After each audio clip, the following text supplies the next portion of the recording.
Namaskar. This is the final part of our unit, that is organizing. What do we mean by organizing?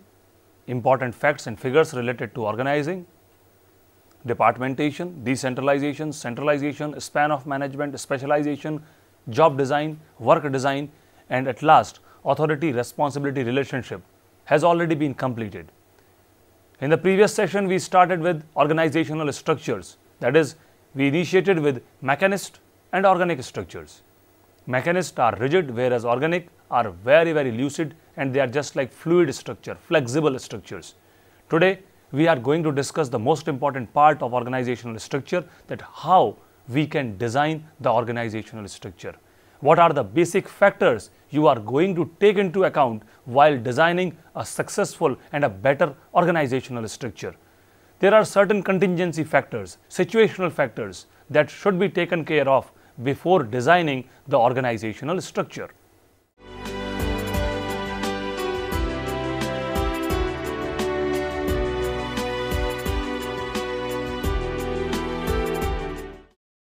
These are contingency factors that you should try to evaluate while designing the structure.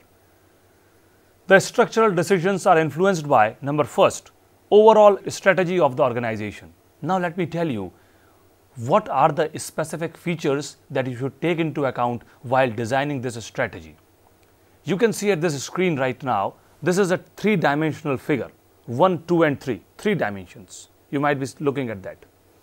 These are the basic 3 dimensions that one must take care while designing and deciding the strategy.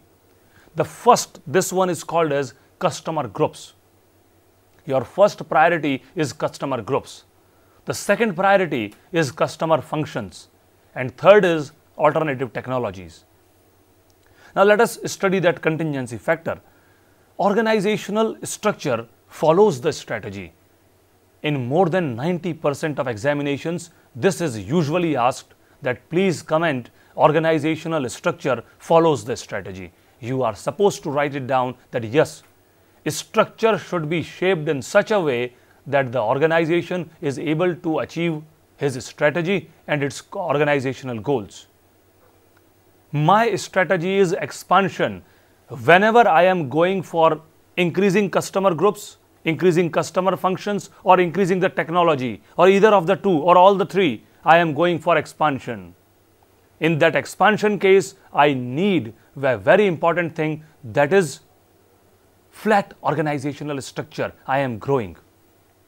Case number 2, customer group, customer function and technology. In this case, if I am trying to get rid of some customer groups or customer functions or some technology, I am going towards retrenchment. At this case, I would like to design a centralized decision-making authority, that is formal structure, mechanist kind of structure.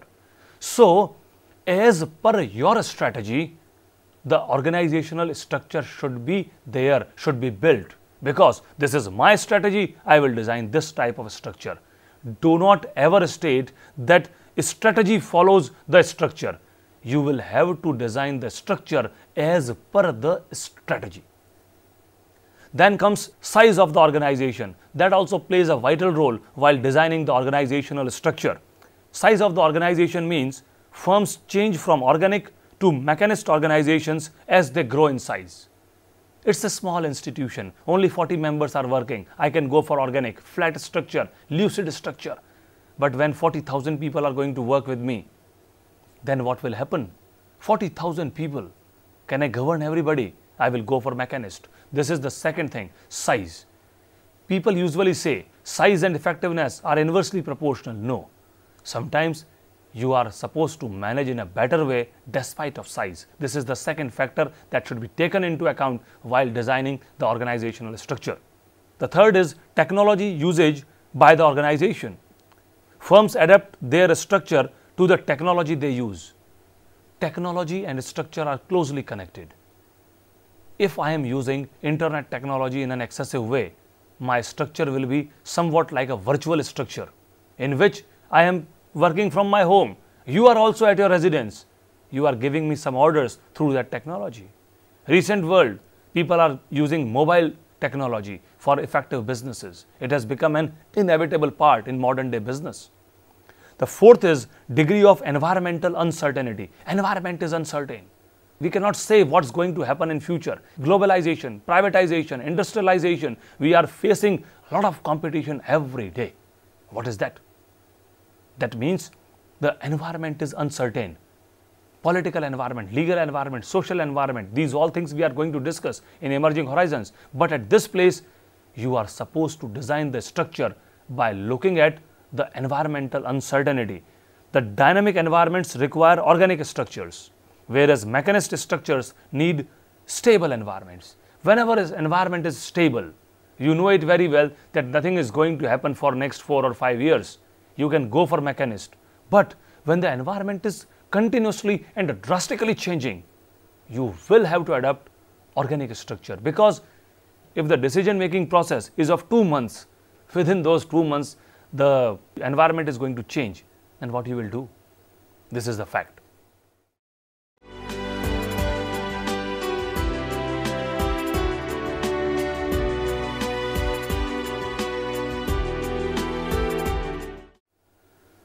Strategy frameworks. What type of strategy should follow while designing the structure? The first one is innovation. These are the 3 strategies that are required, that are the factors that you should try to evaluate. Number first is innovation.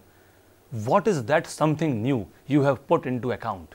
The word innovation means pursuing competitive advantage through meaningful and unique innovations favors the organizational structuring. Let me tell you the 2 words. The first is competitive advantage, second is core competence. Whenever we talk about competitive advantage, that means how you differ from your competitors. What is so specific in your product or service in comparison to your competitors? This is the first one. The second thing, that is core competence. Whenever we speak about core competence, that means what is your own unique selling proposition, what unique thing you have that others do not have. That is your own thing. But competitive advantage means other than the competitors, what you are offering, what is the extra thing you are offering in comparison to competitors. Sony has a core competence to make anything very small, that is called as miniaturization. Other companies do not have that, and this core competence has become competitive advantage of Sony group of companies. The second thing, how innovation is useful. If you are innovative, go for organic organizational structure. The second is cost minimization. I want to cut down the cost. Cut down the cost means cutting down the wastes, cutting down all such things that creates troubles. This is called as cost cutting. Cost cutting can be done through 3 different measures. Number first, turnaround. Turnaround means I am trying to explain the people of my staff that, my dear, we lack at money, please try to cut the cost. It can be surgical, it can be humane. The second is divestment or divestiture or disinvestment. All the 3 are similar. Whenever it comes to disinvestment, I try to sell one of the portions that is not working for my institution, and I use that money for my upbringing. And the third is liquidation. I liquefy all the assets, but I need to minimize the cost and cut the extra waste. Cost minimization means focusing on tightly controlling costs requires a mechanist structure for the organization. Really true. Cost minimization, you need a mechanist structure. And the third one, it is imitation. Imitation means copying one particular thing. Minimizing the risks and maximizing profitability by copying the market leaders requires both organic and mechanic elements in the organizational structure. In this case, whenever you are copying any of the institutional leaders or leaders of the company, at this moment you need both types of structures. Whenever we try to benchmark somebody, we need both types of structures. Strategy and structure. Achievement of strategic goals is facilitated by changes in organizational structure that accommodate and support the change. This is very important. Whenever you want to change yourself, the most important part is change in the structure. Structure should be as per in accordance of strategy. I have formed the strategy, then I should formulate the structure as per the strategy. The second is size and structure. Just now we have completed it. As an organization grows larger, its structure tends to change from organic to mechanist. That's what we have discussed. Increased specialization, increased departmentalization, centralization, and effective rules and regulations have to be followed. technology and structure. These are the three different versions that we should try to understand. Organizations adapt their structures to their technology as per the technological innovation. Woodward's classification of firms, that is based on the complexity of technology employed, it conveys three different types of styles. The first is unit production of single units or single batches, small batches. I am only producing small amounts. The second is mass production. We might be knowing about China. China always goes for mass production. When the production is more, economies of scale are achieved, and when you are able to achieve economies of scale, that means the costs will be reduced. You will be able to sell it at a lower level price in comparison to your competitors. Toyota has followed it. They are enjoying more profits than other car manufacturers because of this concept and just-in-time concept, new concept. That is mass production. Then comes process production. That is in continuous process of outputs. I am continuously providing you outputs, continuous production. It will not stop like cement manufacturing. For routine technology, you need mechanist structure, but for non-routine technology, once again, you need organic structures. Environmental uncertainty, that's what we discussed. Mechanist structures are more suitable. They tend to be more effective in stable and simple environments. The flexibility of organizational structures is better suited for dynamic and complex environment. That's what we have studied right now.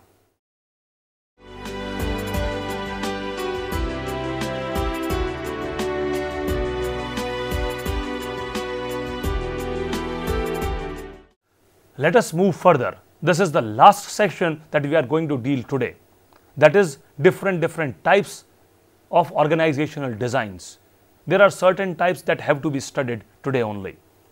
First are called as traditional design. They are ancient designs, usually followed. Most of the institutions are following such designs only. The first are called as simple structures. Simple means the simplest structures, low departmentalization because I am the boss. Wide span of controls. Wide span of controls we know very well. A person supervises many people.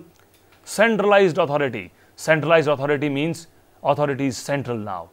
This is my authority, I will enjoy that. And little formalization. It is an informal kind of organization, simple institution. Second are called as functional structure. We have studied previously also. That is the departmentation as per the functions. That is marketing function, HR function, statistical functions, research and development functions. Departmentalization by functions. That is operations, finance, HR, product research and development, etc. Third are divisional level structures. What are the divisional level structures? Let us start with that. Composed of separate business units or divisions with limited autonomy under the coordination and control of the parent corporation. This is very important to understand. This is called as SBUs, that is strategic business units. SBUs are having complete autonomy for certain issues. In those issues, they can decide whatsoever they want to decide. There is no interference from the top management. So these are the three traditional designs that usually we study in this subject.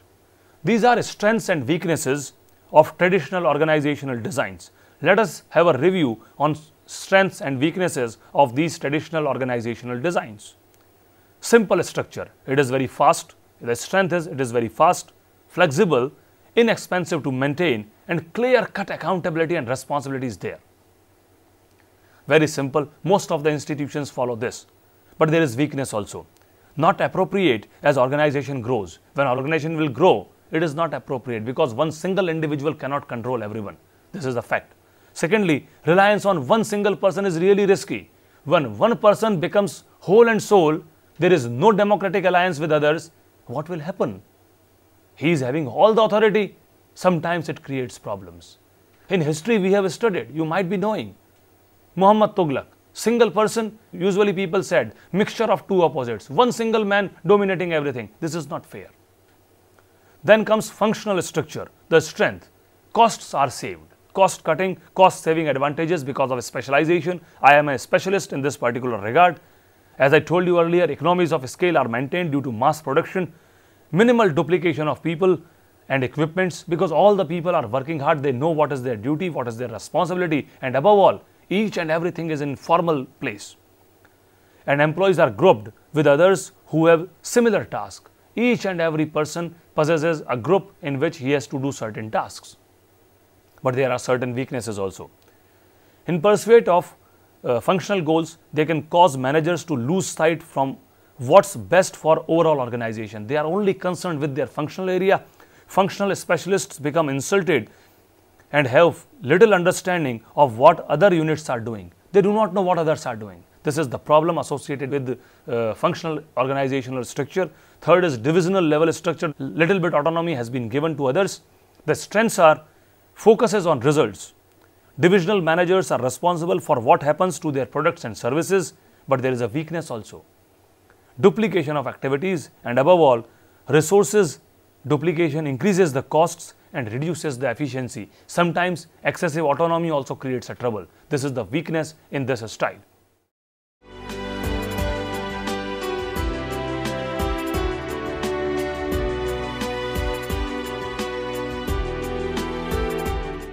Now, we are shifting our focus from traditional designs to modern designs. Usually, they are discussed as what are modern organizational structure designs. These are contemporary organizational designs. Let us start and study them one by one. The first is team structure. As the name itself suggests, it is concerned and connected with the teams. Team structure suggests the entire organization is made of work groups or self-managed teams of empowered employees. Mind it, please try to understand the three words. The first word is entire organization, second is self-managed teams, and third is empowered employees. Entire organization means I do not take responsibility of merely one department. I am responsible to whole department. The previous weakness has been resolved. The second aspect is self-managed teams, SMTs. Self-managed teams are those teams who are cross-functional, who are self-managed, who are doing their best for the institution, cross-functional. Not many people, not many cultural people interact together. That is self-managed team. And empowered employees, that means powerlessness stage has been removed. This is called as team structure. In modern day scenario, such structures prevail. Once we went for a management development program, I would like to state what do we mean by team structure and why in today's scenario this structure has come into account. The first aspect is when we went to conduct that management development program, I saw one of the lady, she came and took some snacks from the refrigerator and went back. I was surprised how she can take that. After 10 minutes, one employee came. He introduced himself as a manager. He was wearing casuals. He said, I am an assistant manager. You are assistant manager? Yes. Once again, I was surprised. I was there to conduct a workshop on discipline. After 5-7 minutes, I saw that discipline is lacking.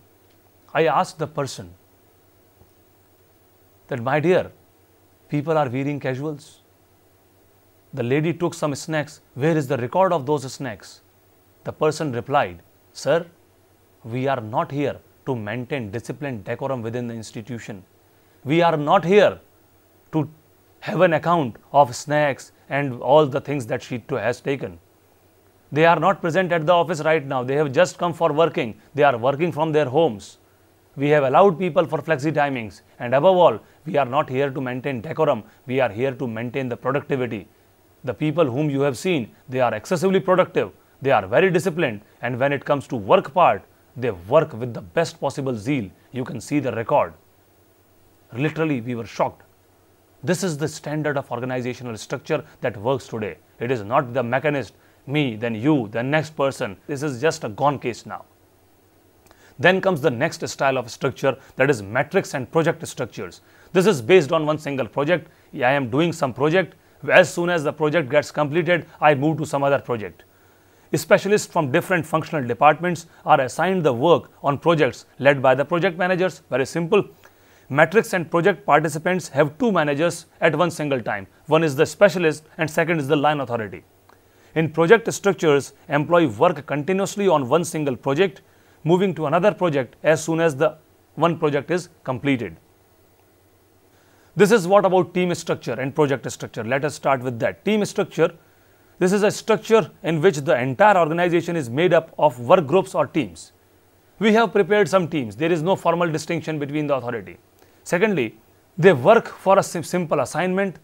Assignment has been given to a team. Advantages: employees are more involved and empowered, reduced barriers among functional areas we have discussed right now, but there is a disadvantage also: no clear chain of command. If somebody asks you, do you feel that in India team structure will work?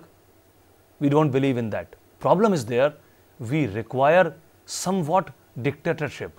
At our family also, we need somewhat authoritarian culture.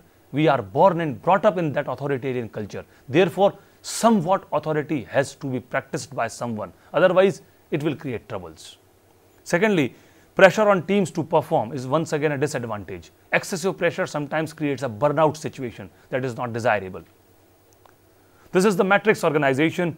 What it is? It's a structure that assigns specialists from different functional areas to work on a project, but who return to their project areas when the project is completed. Project is a structure in which employees continuously work on the project. As one project gets completed, employees move to the next project. Advantages: it's a fluid one, that is very flexible. It's a fluid and flexible design that can respond to environmental changes. Decision making is very faster in comparison to others because both specialists as well as line authority both are interacting. What are the disadvantages? Complexity of assigning people to projects. That is, sometimes we feel that similar projects are there is no stability, and secondly, task and personality conflicts are there. Some conflict related to personality and ego, that is also there in this matrix structure. This is a typical example of matrix structure as you see on the screen. Product 1, Product 2, Product 3. For all the products, you will find different teams who are working for that. R&D group, marketing groups, customer services groups, human resource group, finance group, management information system groups. So for each and every product, we have different hierarchy. As soon as one thing has been completed, they will move to second level. This is the last one that we should try to discuss. That is boundaryless organization. Boundaryless means it is a structure that is not defined or limited to artificial, horizontal, vertical or external boundaries. It includes virtual or network type of organizations. That means there is no formal organizational structure at all. Highly flexible, highly responsible, but the problem is only at some places you can do it. For professionals who are excessively mature, at those places only you can go for this structure. Otherwise, once again, there will be a problem of formal authority. It draws on tail end whatever it has found. But disadvantage is lack of control. Communication difficulties are also there in this boundaryless organization. So this was boundaryless organization. Last but not the least, I would like to state that we must study the concept of learning organizations. The word learning organization is a new term that depicts organizations should be keen to learn something new. Every time try to inculcate some new habits, new thoughts, new feelings within you that is very beneficial for the institution.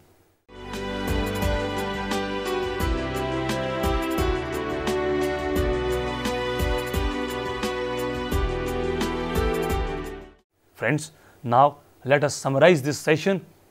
We have discussed what do we mean by organizational design, contingency factors, structure, strategy, all the factors related to decentralization. We also studied different types of structures, boundaryless, virtual, matrix and project. Thank you very much.